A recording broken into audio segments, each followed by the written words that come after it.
6 races are completed so far in the NASCAR Cup Series. We'll discuss how everything's shaping up. We only have 20 races left in the remaining regular season. Adam's here to talk to supercars and NASCAR right here on Grid Tonight.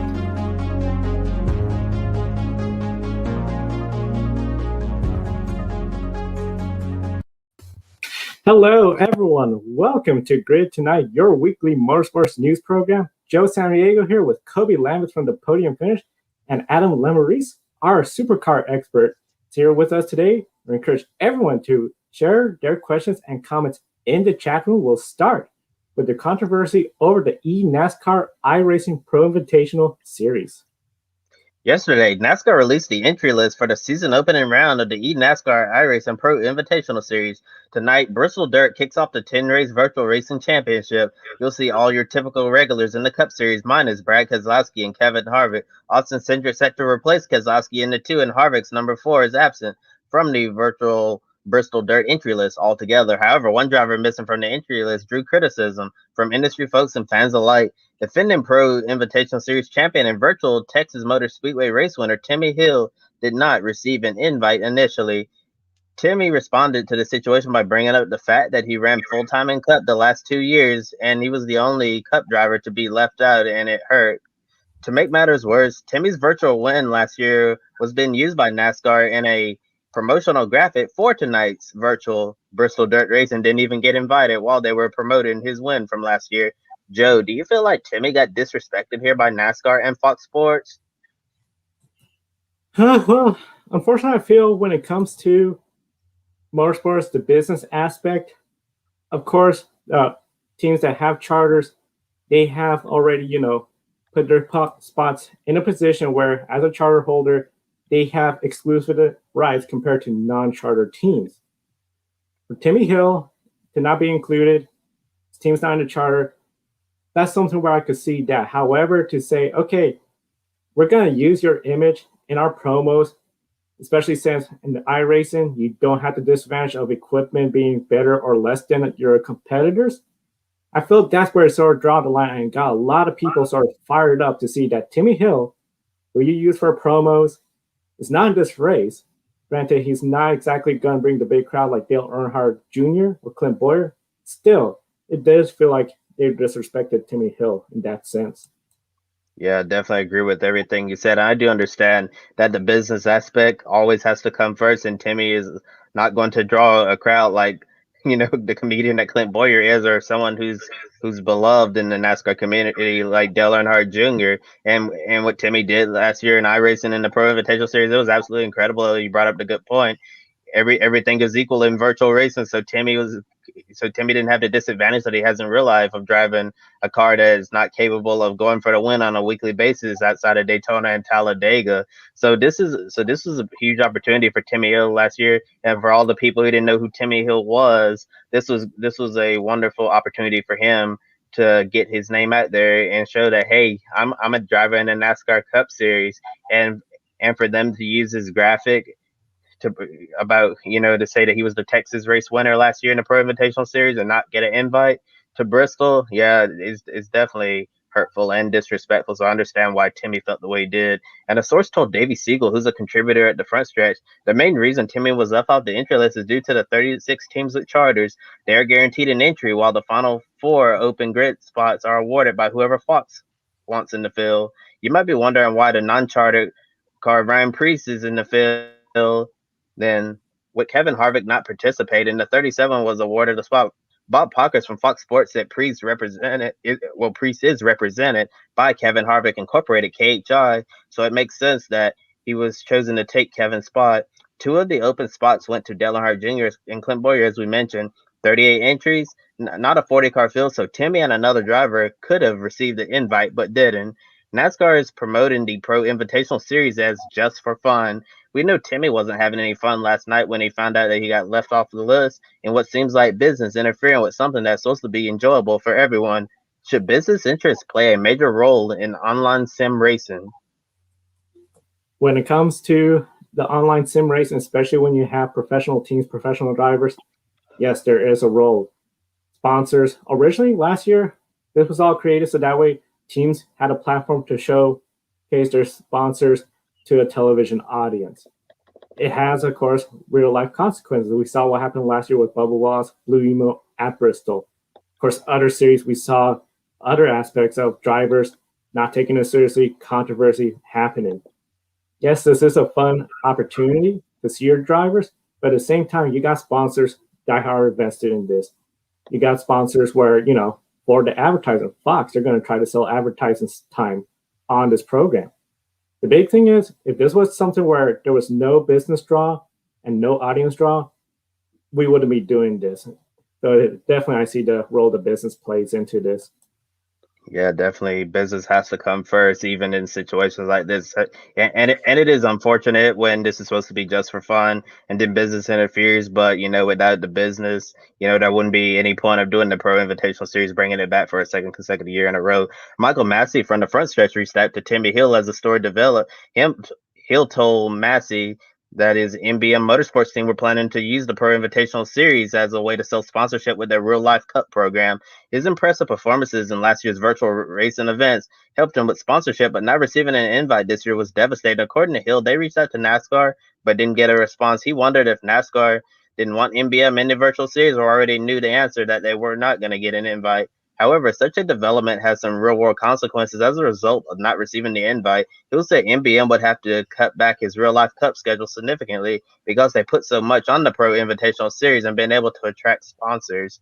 Do you believe this is a move to indicate that non RTA charter holders are valued less than charter holders? Yes, I don't think the intention was to send a message to NBM Motorsports that, hey, we care about you less because you don't have a charter. However, as I mentioned, that exclusive right, being a charter holder, the big thing with the charter system is to allow team owners extra value to entice running a full-time NASCAR Cup Series team. We all know the story how Rick Hendricks, he was about to close up shop, but then one win changed history. If he had not gotten that win, we'd be talking about a guy that probably ran his auto dealership out of business trying to get into NASCAR. Now, with the charter system, if we had that in place, teams could sell their charter at a higher value for the team. So that way they're going with a larger investment. This makes it better, more enticing for potential owners. The drawback, of course, we've seen the controversy with this. We saw the controversy at Daytona with the charter holders that didn't have competitive cars. Like any policy, you're going to have pros and cons. At the end, this was a move that essentially proved there is a big value in holding a charter. Yeah, and especially since NASCAR cut the purse back this year for non-charter teams, so those charter teams are going to be getting a chunk of the money, and then the teams that are called the open cars, they aren't going to be getting as much. So it's really obvious that the non-charter holders are valued less than the charter holders. It seems like more like the haves and the have-nots, in my opinion. Last night, members of the industry and fans voiced their support for Timmy Hill with hashtag Let Timmy Race. The hashtag started trending on Twitter as support grew. Then Austin Cindric tagged Brad Keselowski in a tweet saying that Timmy Hill would be the right driver in a number 2 Ford Mustang tonight, and Brad agreed. Several hours later, Team Penske made the announcement that Cindric handed over his virtual seat to Timmy Hill for tonight's Bristol Dirt iRacing event. Still, his NBM team wasn't added to the field, but definitely a classy gesture from Austin Cindric Team Penske to hashtag Let Timmy Race. According to a report in the Wall Street Journal, the White House is working with NASCAR on a special campaign targeting parts of the general public hesitant about taking the COVID-19 vaccine. A spokesperson from NASCAR told them that they've been working with the White House on vaccination efforts, and we've seen NASCAR open up the tracks to serve as sites for mass vaccination events. In the latest effort, they're working on getting the drivers more involved, speaking to the public and letting them know the benefits of getting vaccinated. Recently, we've seen Richard Petty partner with the North Carolina Department of Health and Human Services. Video footage of the king getting vaccinated is posted on their YouTube channel. He encouraged everyone to claim their spot and take their shot when it's time. This reminds me of the time when Elvis Presley agreed to take the polio vaccine in order to show the general public that it's safe, effective, and worthwhile. A few hours before tonight's show, 7-time NASCAR Cup Series champion Jimmie Johnson posted a photo of himself wearing a sticker on his shirt from Atrium Health that said, "Got my COVID vaccine, hashtag I got the shot." Very exciting to see race car drivers using their platform, especially with everything going on with the vaccination effort. Now we're joined by Adam, our supercar expert. Definitely welcome on the show again. Monumental start. We have to talk about Shane Van Gisbergen, 5 straight wins, 6 counting the Bathurst 1000 from last year. Adam, how has Shane evolved to be this dominant so far? Well, to me, he is at one of the top teams in all the supercars. He has had a lot of success in that team going back the last few years. And his start this year has been really good. To give the fans some perspective, the ratings for the Sandown Super Sprint in Australia went through the roof. A lot of fans tuned in. They said that weekend was one of the best overall weekends they've had for viewers in a long time. And to give the fans some updates on Shane Van Gisbergen, not only does he have a broken collarbone from his mountain biking accident, but also he suffered 3 broken ribs as well. So what he did at Sandown last weekend was really impressive. His teammate Jamie Whincup had said that he's going to be hard to beat in the Repco Supercross Championship as they move forward in a couple weeks to Simmons Plains Raceway on the island of Tasmania. He looks very hard to beat now. Of course, Shane is 31 years old, won the 2016 Supercar Championship, and of course his teammate Whincup, as you mentioned, 7-time champion, most wins in the series. Last year, it was mostly Triple Eight Racing versus Dick Johnson Penske Racing. Of course, Penske left. Dick Johnson Racing is going through some changes right now. Has this allowed Triple Eight Racing to take the opportunity, especially Shane, to get the wins?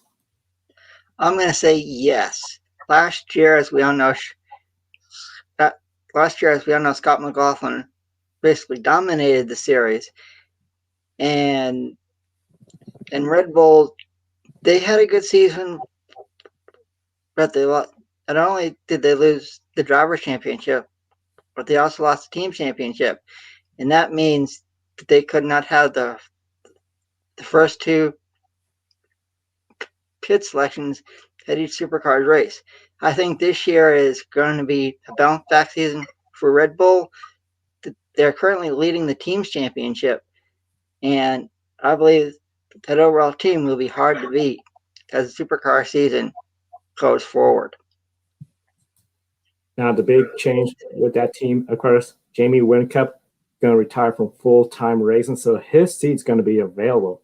Seeing everything Shane has done, does this make it where every driver is now really eyeing that seat more to be Shane Van Gisbergen's teammate for next year? I'm going to say yes.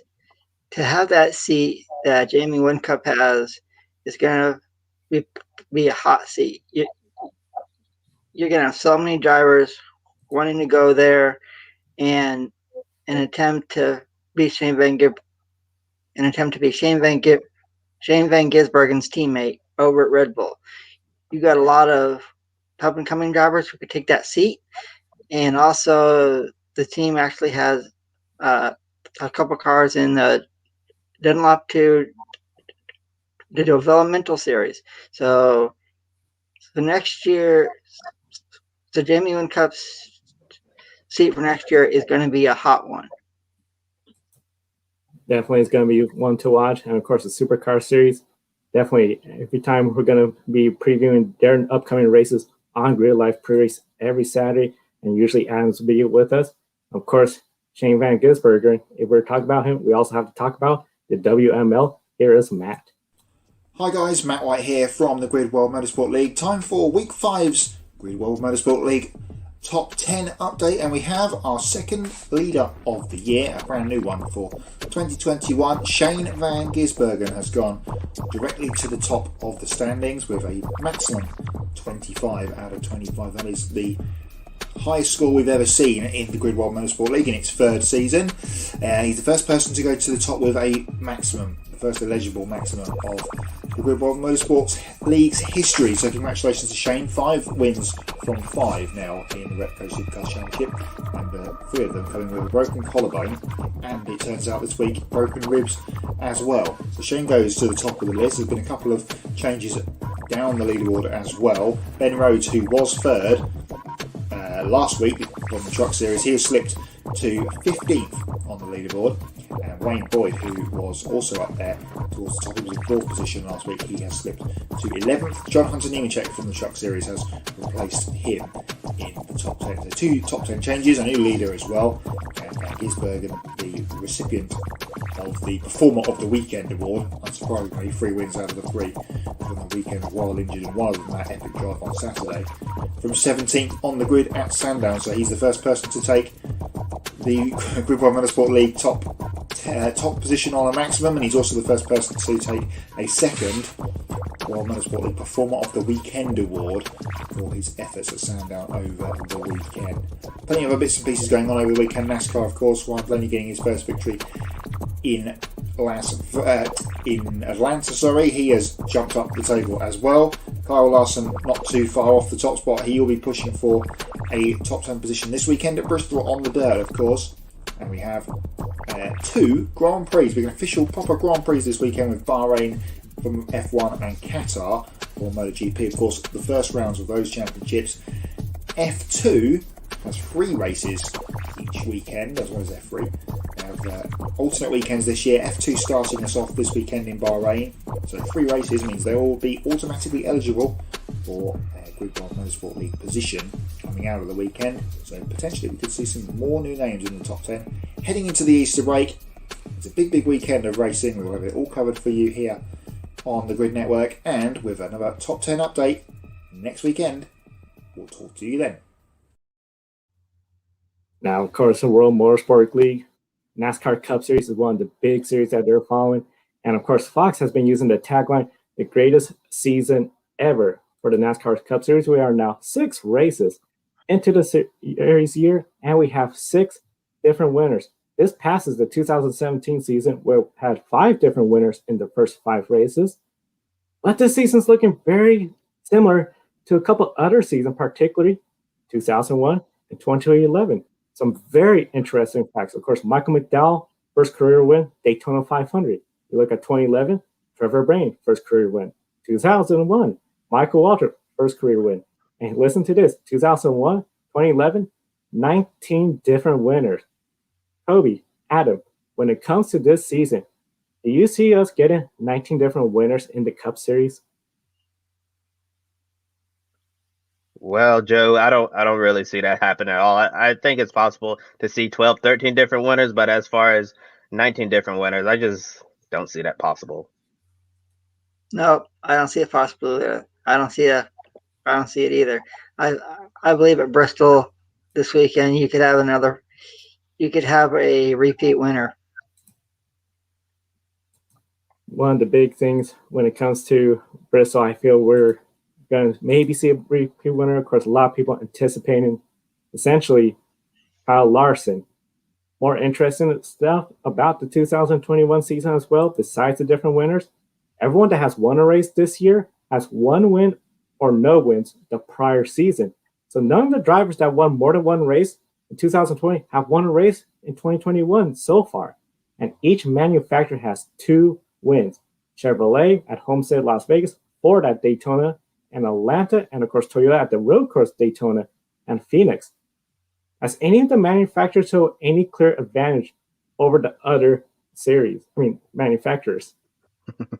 Well, Joe, I don't really think we've seen anybody have the clear advantage. It seemed like the Chevys are the best right now, and the Fords have been really strong as well. Same for Toyota. It's looking really even. But if I had to like make a prediction or whatever, I say that Chevy and Ford are tied, and then Toyota is just behind, like half a step. But I do think that it's for the most part even among the manufacturers.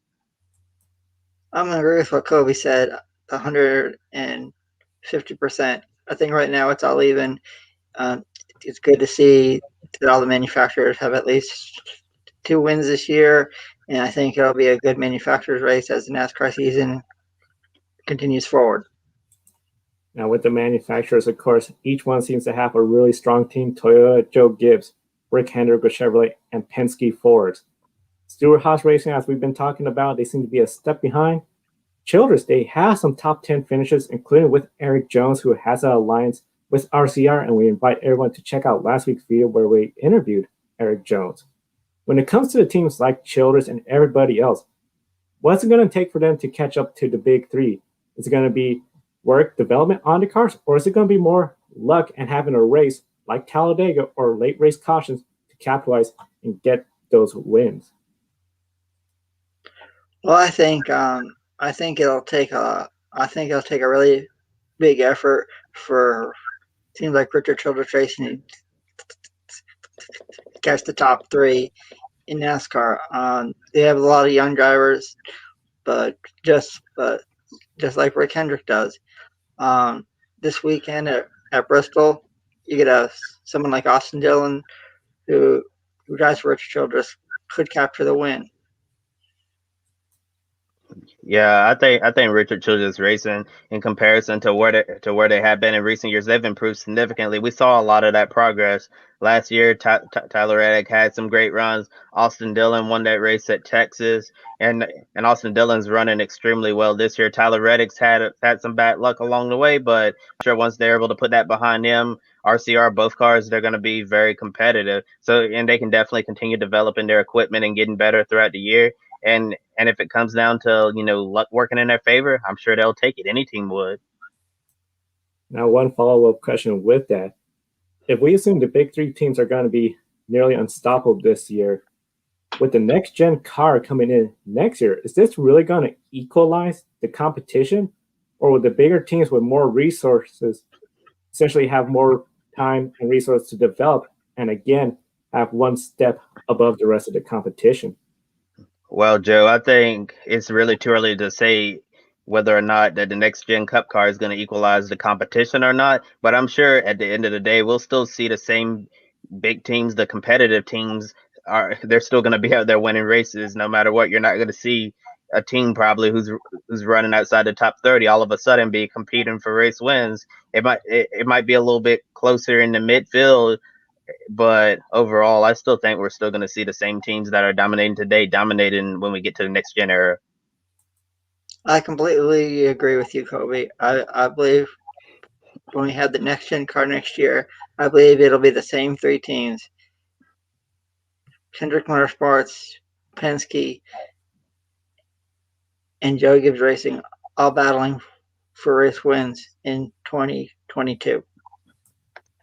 And of course, 2022, next gen car, a lot of changes coming up for the NASCAR Cup Series. And definitely Saturday we'll be previewing, of course, the NASCAR race weekend at Bristol on dirt. It'll be very exciting. Plus MotoGP Formula One. First race of 2021 for the defending grid ranking world champion, Lewis Hamilton. And a special programming note, we won't be on the air Sunday for Grid Life wrap-up this weekend due to scheduling conflicts. However, we will be back on April 4th when the grid ranking will be released. Now, one driver, a past grid ranking world champion that is not going to be racing in this upcoming weekend is Marc Marquez. Monday morning, it was announced that Marc Marquez will miss the opening Qatar Grand Prix on Sunday. Marquez will also miss the April 4th race since he is not medically evaluated until April 12th. Stefan Bradl will replace Marquez in the Repsol Honda. MotoGP currently has 19 scheduled races in 2021, including 2 postponed races, Argentina and United States. That brings the total up to 21. So definitely chance for Marquez. If he misses 2 races, he still has 19. We'll be previewing the Qatar Grand Prix on Saturday Grid Live pre-race, noon Eastern, 9 a.m. Pacific, right here on the Grid Network. Yeah, and before we go off the air tonight, we have 2 quick additional news stories to report. NASCAR will have a virtual race on the streets of downtown Chicago. It will serve as a round of the eNASCAR iRacing Pro Invitational Series on June 2nd. The street circuit, scanned and created by iRacing, is 2.19 miles long, featuring some of Chicago's most iconic streets: Michigan Avenue, Lakeshore Drive, right and around Grant Park, with downtown Chicago's skyline in the background. This announcement comes after Roger Penske discussed the intriguing possibility of NASCAR running a street race in real life.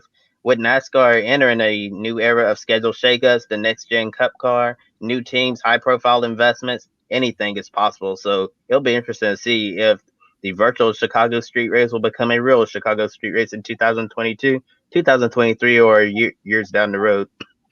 Formula E and Nissan confirmed they'll continue racing in the Gen 3 era. The news means Nissan becomes the third manufacturer to commit to Gen 3, joining Mahindra and Diaz, and this is definitely welcome news for Formula E after Audi and BMW announced their departure. The ninth season of Formula E will have the Gen 3 car. Be sure to follow all Formula E news over at Formula E Zone.